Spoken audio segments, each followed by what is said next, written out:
Welcome back to another episode of the Brawn Body Health and Fitness Podcast. Joining me today is Logan Frandsen. Logan and I are going to be discussing endurance training for baseball athletes in particular. So things like energy system development, building an engine, and so on that way. And believe it or not, we go into a little bit more depth and detail than just go run pulls for 30 minutes. Really great episode, and I really appreciate Logan's time and the insights that he offered us today. This episode and every episode in season 5 is sponsored by Isophit, my go-to for all things isometric strength training. Enjoy. Logan, welcome to the podcast. I'm super excited to work with you today, man. Thanks for being here. Yeah, thanks for having me, Dan. I appreciate it. For people who might not be familiar with you and all the amazing work that you're doing in the strength and conditioning world, would you mind filling them in a little bit about who you are and what you do? Yeah, so currently obviously work with the Rangers here. Been here now 7 years. Kind of multiple roles. Started as a minor league strength coach. Went into a rehab role for a year, and then was our coordinator, assistant director of performance the last 4 or 5 years, and then currently transitioning into a new role as the director of strength and conditioning. So essentially what that means, just head major league strength coach, and then have oversight over the minor leagues. We have multiple coordinators, and we also have a senior director of performance who basically oversees everything. So it's kind of work hand in hand with him. But yeah, I think that's from a Rangers perspective. And then went to college, multiple colleges there, played baseball through college. Just always wanted to get into baseball to some degree. I didn't know if it was going to be on the coaching end or on the strength end, and the avenues opened up on the strength and conditioning end. And so basically did some internships early and applied to a million different places when I was done with my internships. And funny thing here with the Rangers, I applied, I think, September of 2017 to probably 60 places, and I forgot every single place because I only got a couple calls back. And then I got a call in the middle of spring training in 18, and my boss now, who's our senior director of performance, called me and said if I was still interested, and basically got on a call, interviewed, and was basically on a flight 2 days later, and the rest is history. So I've been here ever since. So pretty cool story. Yeah, no, that's awesome. That's incredible. And I love how you were able to take your kind of upbringing and love for the sport of baseball and turn it into a career. And I'm sure that's a passion that, the athletes you work with day in and day out can see, in you real clear as day. Yeah, absolutely. As always, I've always been a baseball nut. I played multiple sports growing up, but baseball's kind of always been my thing, and been interested in the game itself. And obviously the strength and conditioning is a supplement to the game, but I've always kind of been interested in the pitching, hitting, and skill acquisition side as well. Do you have like a favorite player growing up or any like icon that way? I had some. I would say I don't know if I necessarily would pinpoint a favorite player, but I was a Giants fan growing up. I'm from Northern California, but yeah, I mean, I was kind of pretty heavily on the Giants. I mean, Barry Bonds was always a guy growing up that was an idol. But yeah, I would say anybody. I can't really pinpoint guys now. Now, when you're in the actual field, it's everyone's your favorite player because everybody you're working with. So Right. I'm not big on the favorites guy. So yeah, so I wouldn't say I have one, but yeah, Barry, when you're a Giants fan growing up, he's always a good one. Yeah, no, definitely, definitely. He certainly did a lot for the sport of baseball, and it certainly sounds like you're doing a lot for the sport of baseball now. And we've done quite a few podcasts in the past discussing baseball, and we've had this general theme of bashing things like running polls for baseball. But I realized we've never really talked about endurance training for baseball, and I think that's an essential element for any sport, including baseball. Sure, you might not have to run more than 180, 270 feet in a row, but I think there's an endurance element or just a general energy system development that goes into the sport, regardless of what the demands are. What do you think? Yeah, no, I agree. I mean, I think there's energy system to pretty much every sport. I'm not necessarily ever against anything.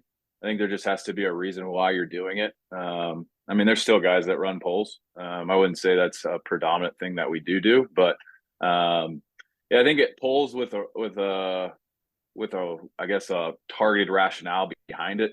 I don't know, just running polls just to run polls. I struggle at times to see kind of the rationale there, but I think at the end of the day, we're here for the player, and if the player thinks that makes them feel good, they're bouncing back for every start, and it's usually pitchers. I don't see a lot of position players running polls, but It's usually pitchers. But so I think if it makes them feel good, they're bouncing back. We're not having any kind of lower extremity overuse soft tissue injuries.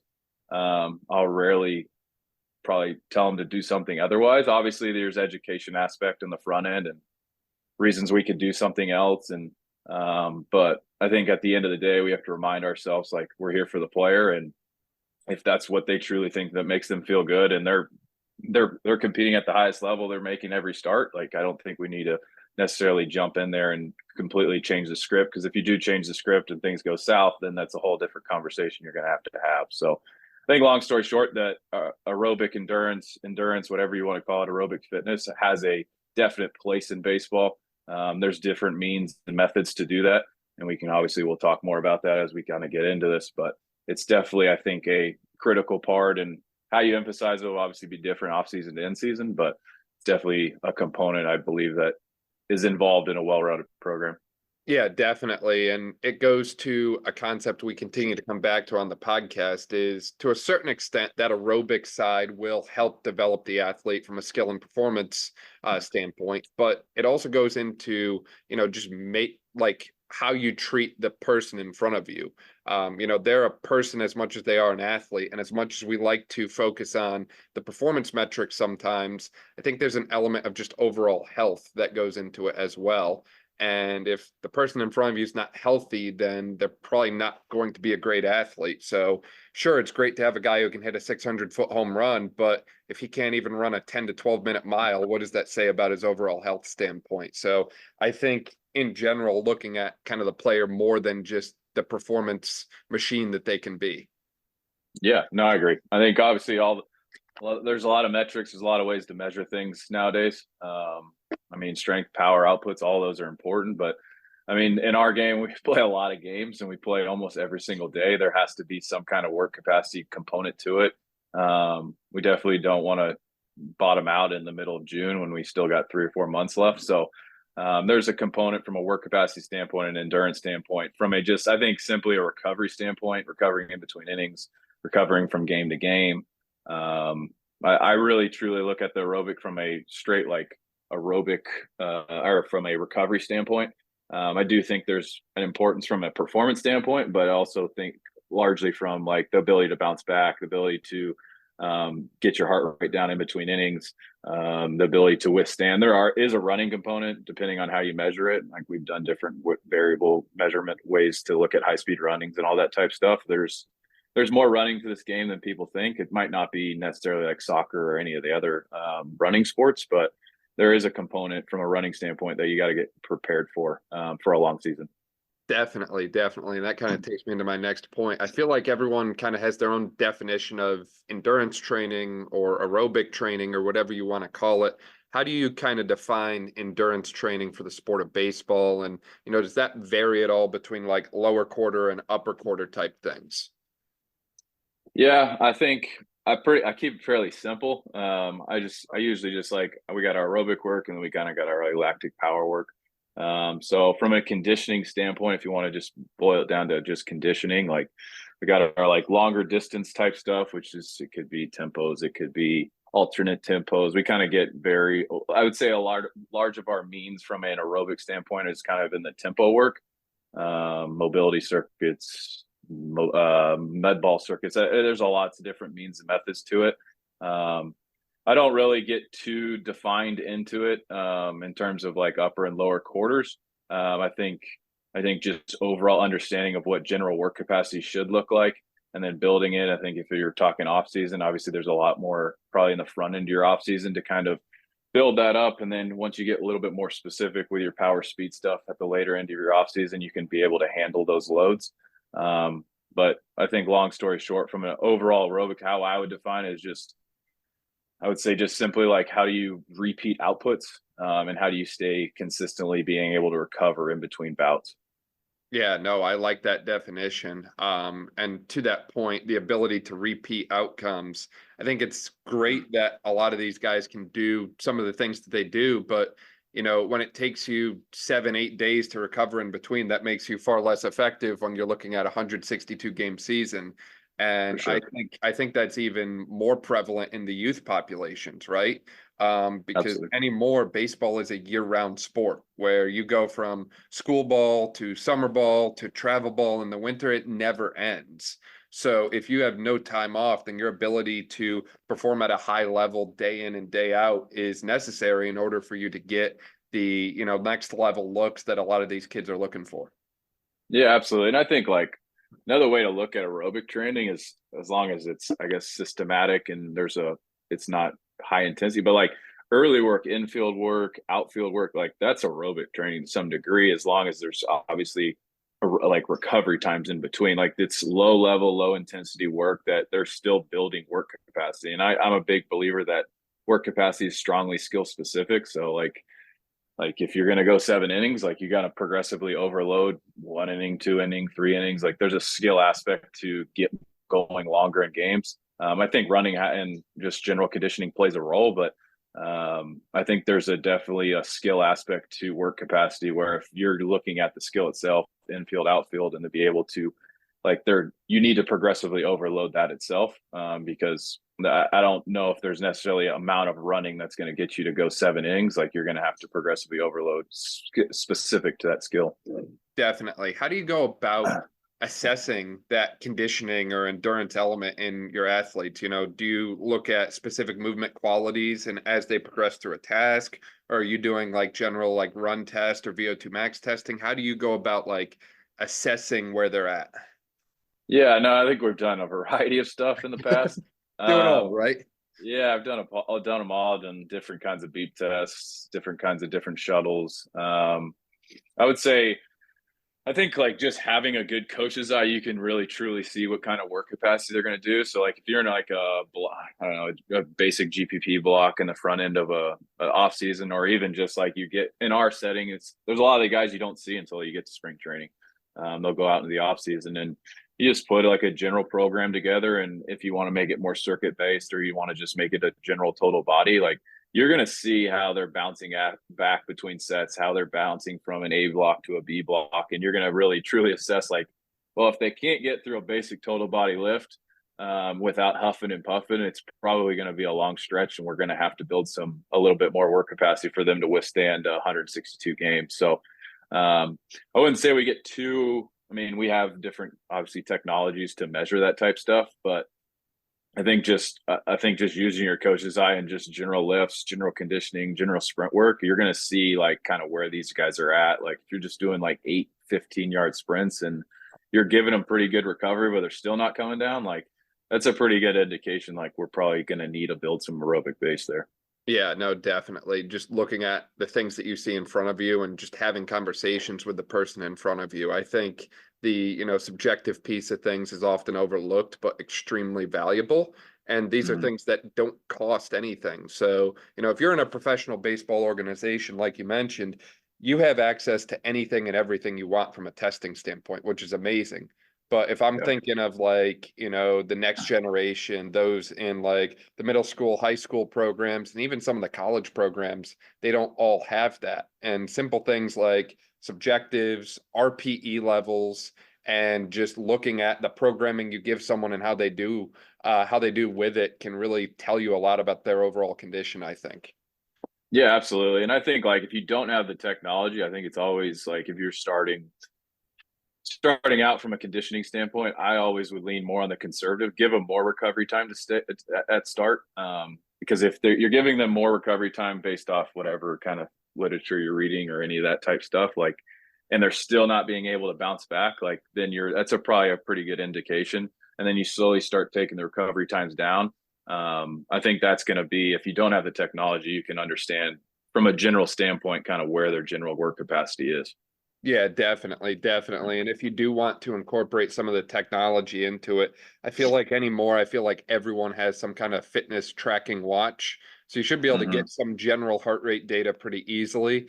And I know there's some debate on those field assessments and their capacity to carry over to a sport like baseball. But if you're just looking for quick and dirty aerobic assessment, I feel like you can set up some pretty easy ones. 1.5 mile run comes to mind right off the top of my head. And again, it's not maybe the best carryover to baseball, but if you want a true aerobic assessment, real quick and dirty, that's an easy way to do it.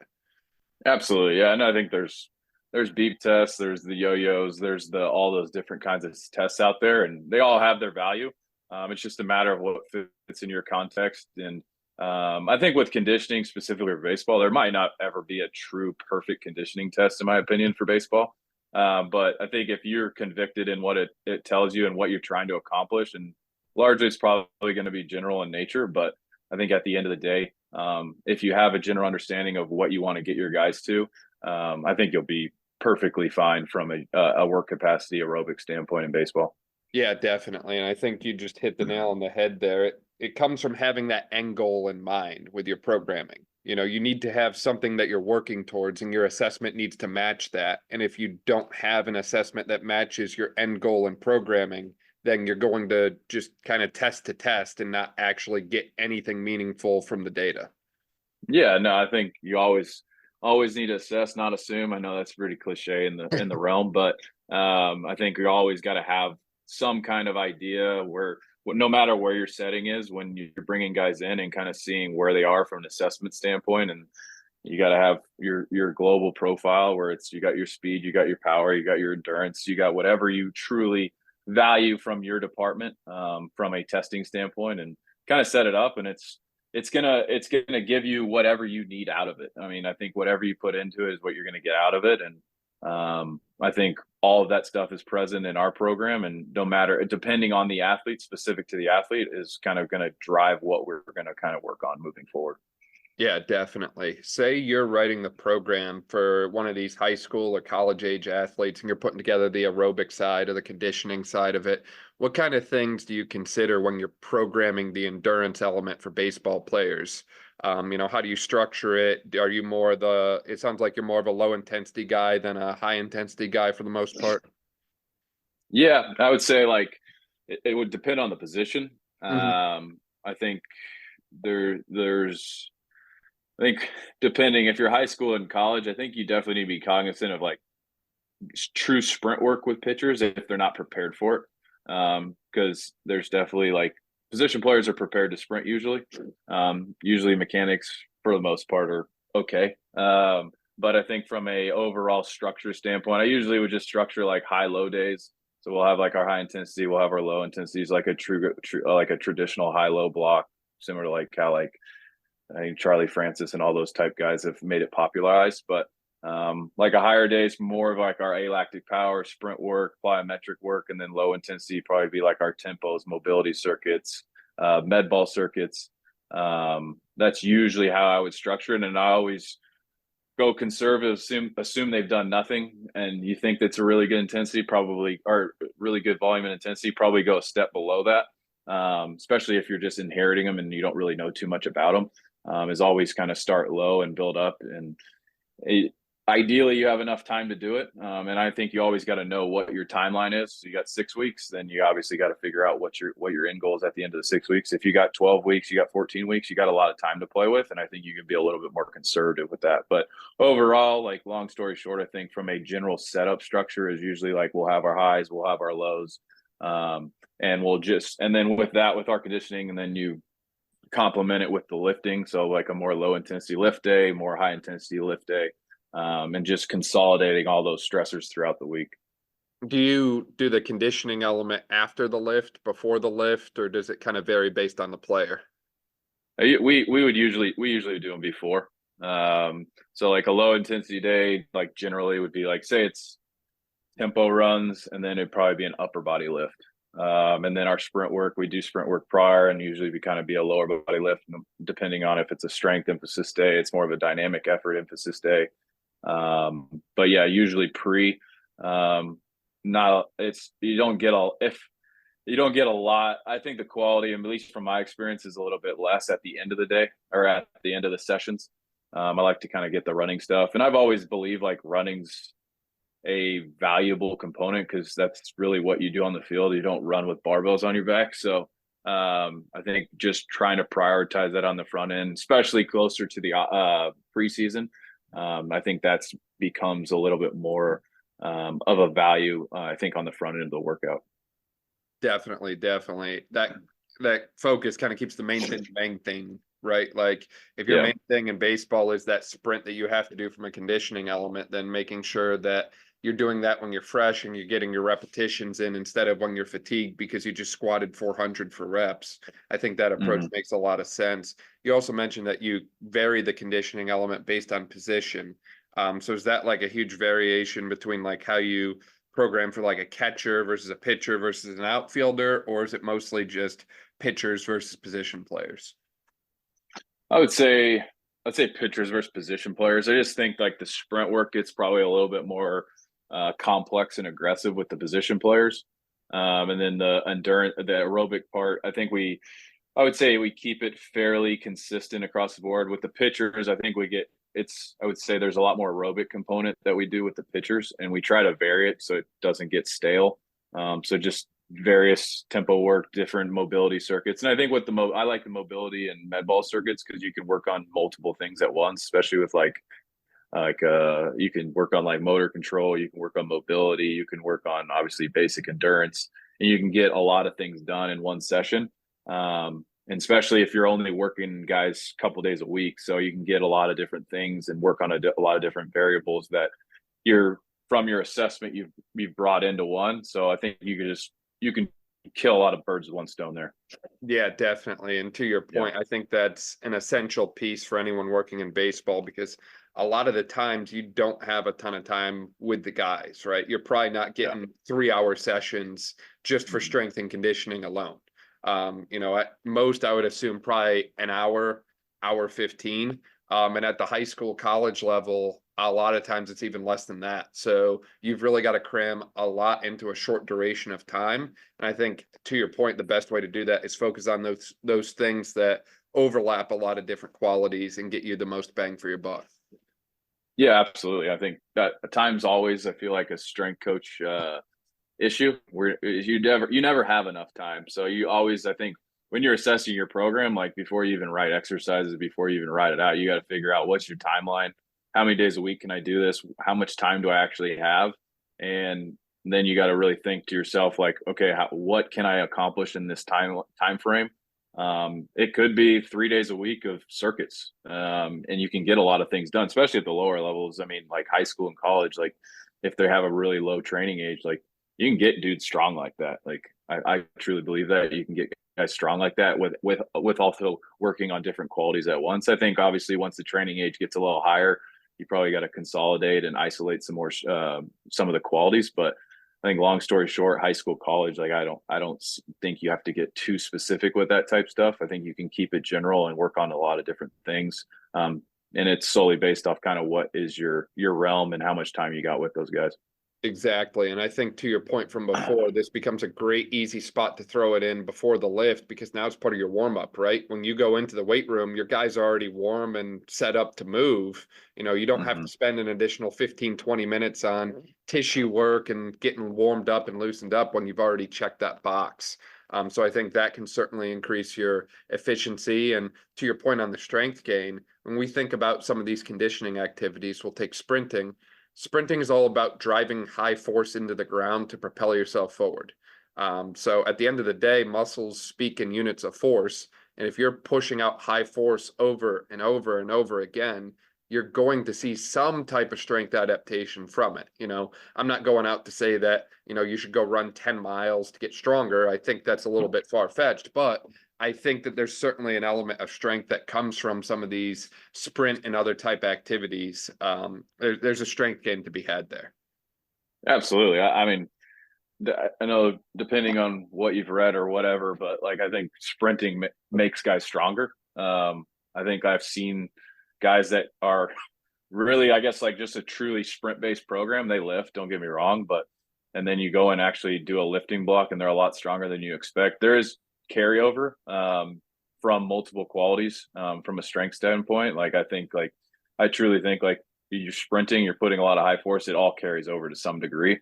What that is, I don't know how you would truly assess that and put it in a lab or anything, but I know a lot of guys have talked about it and I've seen it firsthand. Like guys do get stronger just from a pure physics standpoint, from a sprinting standpoint, in terms of what it looks like in the weight room as well. Definitely. Where do you feel the, like, I'll call it movement efficiency element comes into the endurance training conversation? You know, if you look at someone and you're like, well, that guy just kind of runs weird, like his mechanics just don't look good. Where do you see that coming in compared to like someone who's just super efficient, clean mechanics, great sprinting form? Like, is that something that we should try to change, or should we just kind of let people run the way they've always run? How do we approach that? Yeah, I think like from a low intensity standpoint, it probably wouldn't get in too much trouble with it. Like I alluded to earlier, I think when you're say it's like a pitcher and you're pushing like high intensity sprints and maybe longer distance sprints, it probably I would say like I don't know how it depends on the time, how much time you have with them. I think for us, like a lot of our pitchers, we do sprint mechanic work just to kind of work on that type stuff and how much carryover and how much transfer it truly has, it's I guess up for debate. But I do think you can clean up some mechanics to some degree. And when you're doing high velocity sprinting, like I think you definitely as a strength coach need to be cognizant. Are they prepared for it? Mechanically, is it going to be set up for success? You definitely don't want to do a lot of sprint work with your pitchers and blow 5 hamstrings out. Like it's probably not going to be a good conversation to have with your bosses. So I think you just have to look yourself in the mirror and say, like, from an efficiency standpoint, does this specific exercise or this specific workout going to fit what they have? And if they don't, then we have to find different alternatives. Is it bike? Is it keeping it lower intensity when you're running until we clean up some more things on the front end? But I do think you definitely need to be cognizant of what that looks like as the velocities get higher. Definitely, definitely. And it's so interesting that you bring up the hamstring there, because I'm just thinking about some of the baseball players I've worked with from a rehab standpoint, and it amazed me how common the hamstring injury was in baseball. I typically think shoulder and elbow, but I've seen a lot more hamstrings than TJs lately in an outpatient clinic, which kind of blew my mind at first. But now that we're kind of getting into the sprinting and mechanic side of it, and I'm thinking about like, the base running or the running that an outfielder might have to do, I guess it makes a little bit more sense when you think about it that way. Yeah, and I think there's a lot of ways you could take that one in terms of why there might be more hamstrings. I think there's just in baseball nowadays, like from a pitching standpoint, it's let's push velo, let's get strong, let's get more explosive.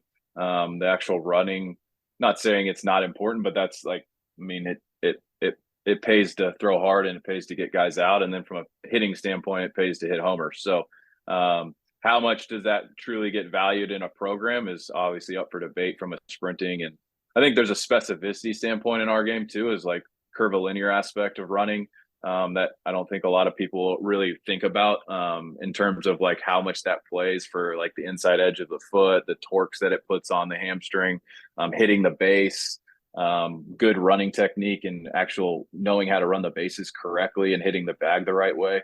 All that stuff I think plays into trying to keep the lower extremities healthy. And I think you just got to work from general to specific, and a large amount of our sprinting is done on the bases, and there's curvilinear aspect, there's touching a bag, there's reacting to a stimulus, there's reacting to a coach holding you up at third base. There's all these different kind of variables that you definitely got to prepare your athletes for to try and give you the best possible scenario to not have too many lower extremity soft tissues.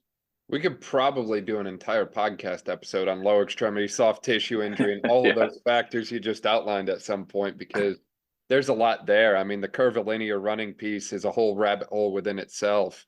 As I mentioned, I haven't seen as many upper extremity injuries as I might have thought from baseball. Is there a conditioning element, in your opinion, to the upper quarter musculature as well? And how does that kind of play into your overall programming? Is that just doing sets more than 15 reps? Or is that like throwing in some like battle rope circuits and that sort of thing? Or is that just more of like a position specific, like just general skill prep kind of thing?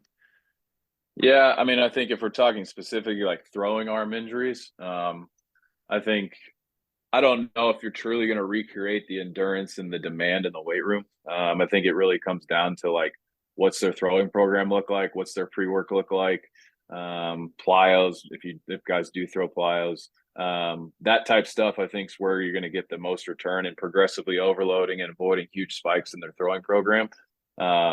I mean, yeah, there's definitely probably higher rep type work you can do in the weight room.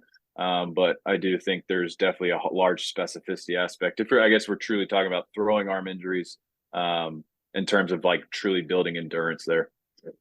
Yeah, definitely. I think at the end of the day, you keep the main thing the main thing. And if they're going to be throwing, then to your point, I can't really think of anything in the weight room I can do to recreate that specific, movement. I can certainly load certain muscular groups or certain motions through higher volumes or higher loads. But if I'm trying to improve endurance with throwing, I should probably just have them throw.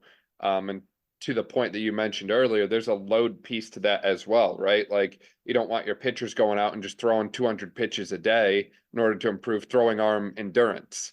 So Yeah, there's a fine line between do enough to stimulate, but not overdo it to the point of detriment. absolutely. And I think from like arm care, whatever you want to call it, it's total body care. But like I think commonly is like from a arm strengthening standpoint, like I think I've seen a lot more just purely endurance. We're gonna do a lot of reps. I think you got to look at the arm from like a strength standpoint, endurance standpoint, a power standpoint, and that's how you kind of create trying to create your shoulder, whatever it is, more resilient. Like I think there's room in like an arm care program to progressively overload strength for the rotator cuff or whatever it is, instead of just doing 3 sets of 15 across the board. And I think that goes for anything like lower extremity, whatever it is. But I think overall arm care is total body, but I think there's different ways we can integrate from a performance standpoint, with say the training side or the pitching side to try and make the arm as resilient as we possibly can. Definitely. I completely agree with you there. And, there's this trend I notice in the youth sports in particular where they'll take their pitcher from a baseball standpoint and he'll hit his, pitch count limit or inning limit or whatever that way. And then they move him to like third base or they move him to catcher. And now it's like, okay, we just went from hitting our pitch count limit to moving to a position where we have like one of the longest throws across the infield. So Yeah. I've always found that piece of load management interesting because we're basically saying that, hey, we hit a very high level of load on the throwing arm. Now we're going to move them to a separate position to reduce that, but there's still a lot of throwing going into play there, if that makes sense. Yeah, we definitely don't deal with that too much here. Well, We don't have a I lot of can't guys imagine crossing why. third. Yeah, Yeah. but I've seen it. I mean, before I kind of got into the professional setting here, I did some travel ball stuff and some of the younger ages, 14s, 15s, and I've seen it. Yeah, I mean, I think it's up for debate. I think it all comes down to like what is the athlete prepared for? Are they training to do that demand? Like, are they training to pitch, and then are they taking ground balls after that in their training? Like, I'm sure there's an argument that it's probably too much, and I think pitch counts are always up for debate. I mean, I know pitch counts weren't probably as relevant as they are nowadays than they were in the past. But I think, long story short, I think it just comes down to like the chronic stress that you've built up over time, and are they prepared for that? That's the question we have to answer. And that's kind of like just as us from say the performance realm, if you're in the high school and college setting, like are we preparing those guys to do a dual role like that at that high demand? Yeah, and hopefully we are, and hopefully we're all doing our due diligence. For that kind of population in particular, the high school, college athlete, there's a lot of groups out there I've found that don't have access to a lot of different resources from a strength and conditioning element. What would be probably the easiest and just best way to implement some low-hanging fruit type items from an endurance standpoint for their players? What kind of things would you prioritize if you're putting together a program for like the local high school team and that sort of thing? Yeah, I mean, I think from a general standpoint, like, I mean, you could always there's always somewhere to run. So I think just creating some kind of conditioning program, and you could vary at high load. Obviously, I think there should always, in my opinion, always be some kind of sprint component and some longer distance, whatever distance you kind of prefer. But with that, and then I think in like the practice setting, I think you can manipulate practice setups to basically stimulate the aerobic system. Like if you're taking ground balls, it's not like rapid fire. It's like take some ground balls, a little bit of intermix recovery, take ground balls, intermix recovery, fly balls, same thing. Like I think understanding like the recovery times in between like the early work or whatever infield outfield work, you can find different ways to build up that base. And like I said earlier, there's a skill aspect in my opinion to building up. And then on the pitching end, like just progressive overload in terms of building guys up from a throwing volume standpoint. But I think long story short, if you're in the high school and college setting, like there should always be hopefully some room to run, unless I guess it's snowing outside, depending on your setting. But just always having some kind of sprint component on one day, and then some kind of like, hey guys, tempo component. You could do some different, like even like I was going to say earlier, like your dynamic warm up can be an aerobic work, like it does, depending on how you create it. So like if we weren't even running that day, but we still wanted to get an aerobic standpoint, you run a dynamic warm up with a high school team, and you make it like they have to get up and down, they have to do different kinds of inchworms, like different kind of mobility drills. Like you're getting a heart rate stimulus coming up, and you can knock out an aerobic component just in the dynamic warm up, and they don't even know they're actually even doing it. But then you can kind of obviously get into your practice plan from there.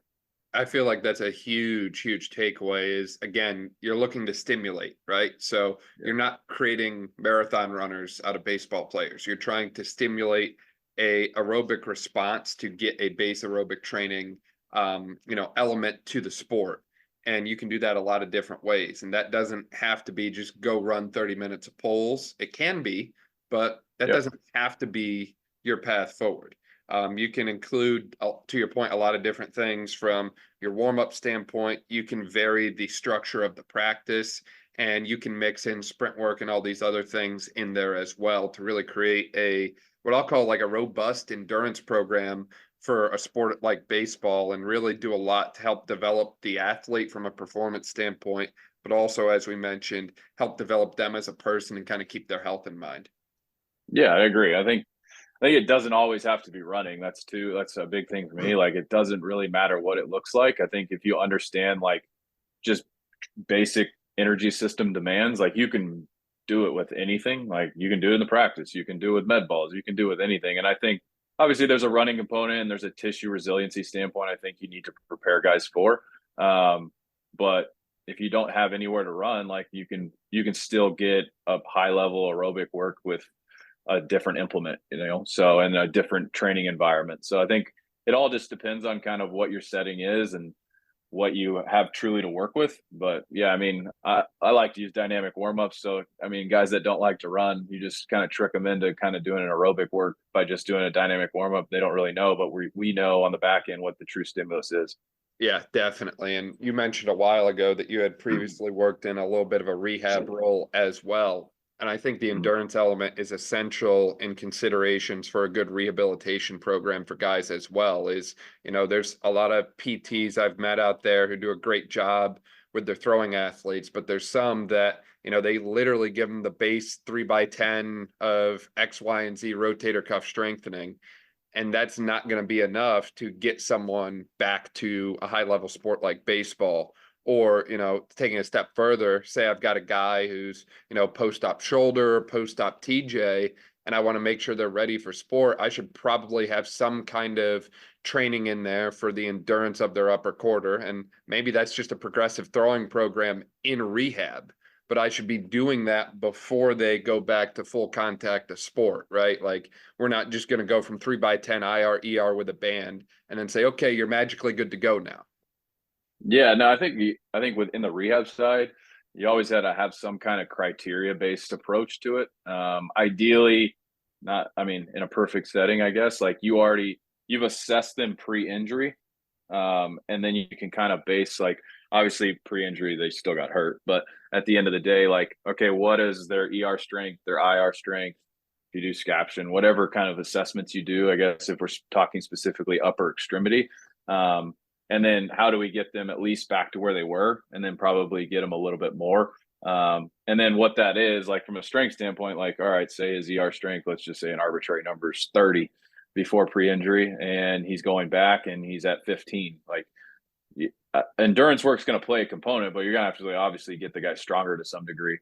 So like it's just have a blanket approach and everybody does the same reps and rep schemes. You're definitely going to have more misses and you're going to have successes probably there.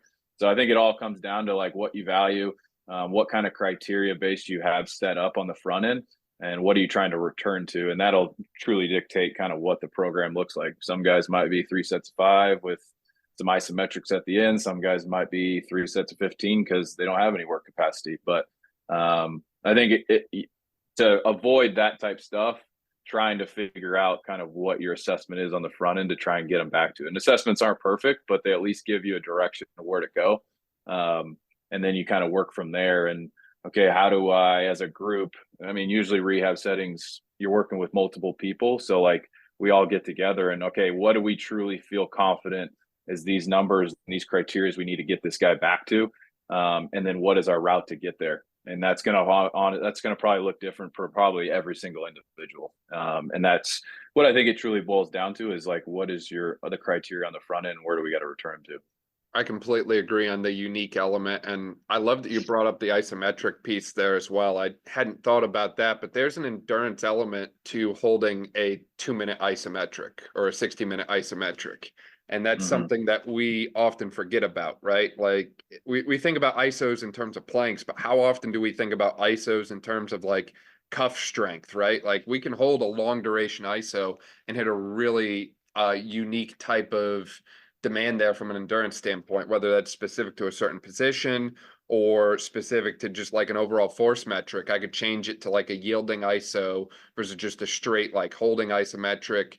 There's a lot of different factors in play from an ISO standpoint, but I can certainly see that being a very valuable piece, both from a rehab or a strength standpoint for these guys, right? Like, you know, if you get someone, you mentioned before about the length of the season, if you get someone mid to late season who's starting to run into some issues and you think there's some cuff involvement there, you could like literally just crush some cuff ISOs.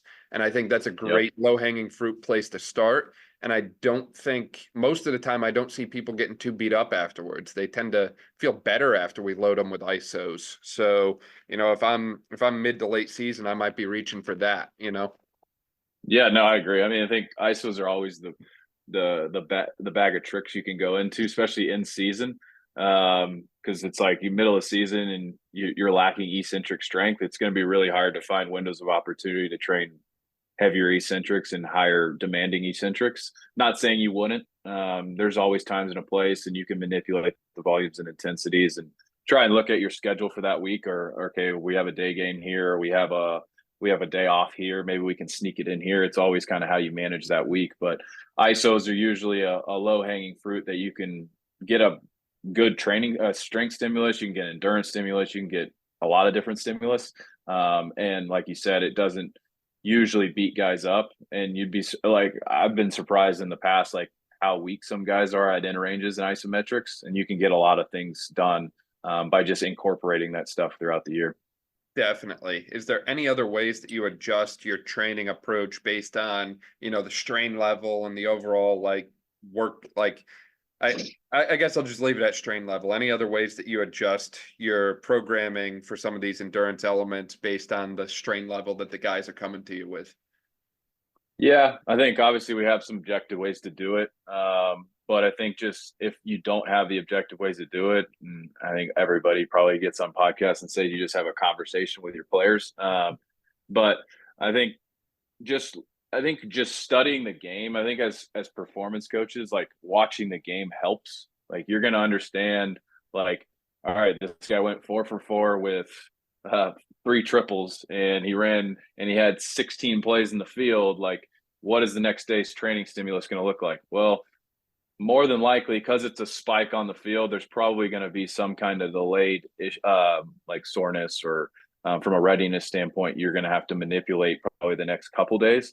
And understanding the game dynamics is always going to help you with that conversation on the front end.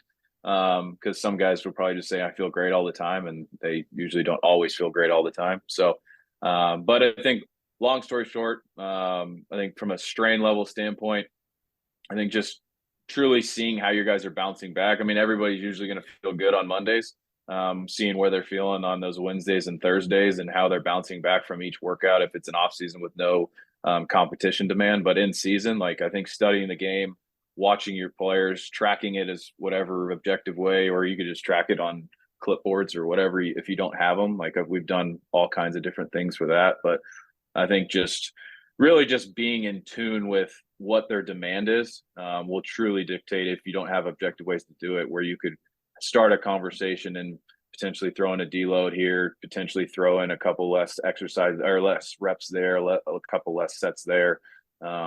It's a marathon. Like, you don't have to get everything done in the first month of the season. Like, we need to withstand a long season. So it's not the end of the world if you cut a couple sets off. Just track it and see where you can find windows of opportunity on the back end. Yeah, no, I completely agree. And that tracking over time will help you become a better coach and professional, right? Like, if you, like, for you, who's got 7-8 years of experience, you can look back and kind of see where guys were based on some of the programs you implemented in the past and see, hey, this might have been too much, this wasn't enough, and adjust and learn from your own kind of coaching.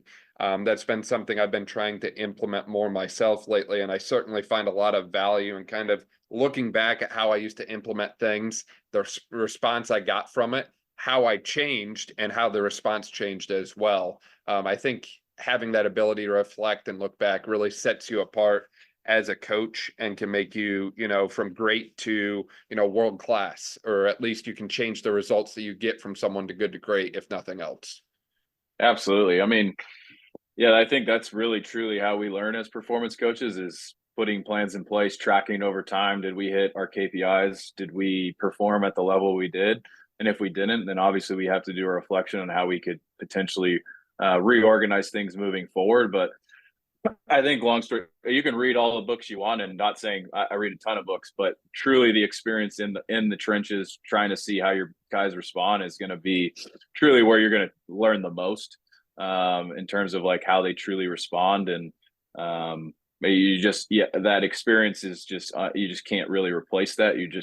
There's a lot of variables. Every athlete's different. Every athlete's going to respond in a different way. And I think at the end of the day, we always got to reflect and see, okay, did this work? Did it not work? And how do we move forward to try and give them the best possible to succeed? Because at the end of the day, training is like, we're putting something in place and we think it's going to work, but you truly never know what's going to happen at the end of the day. Like, they could not get a bad night of sleep. They could trip in a pothole. They could, like, there's all these different variables that you can't foresee in the future. But I think, long story short, you try and figure out what you value, what your KPIs are, put a plan in place, and reflect at the end of each phase, or reflect at the end of a couple phases. Did it work? And did it give you the best response you wanted? And if it didn't, then we got to obviously go back to the drawing board and figure out a better way.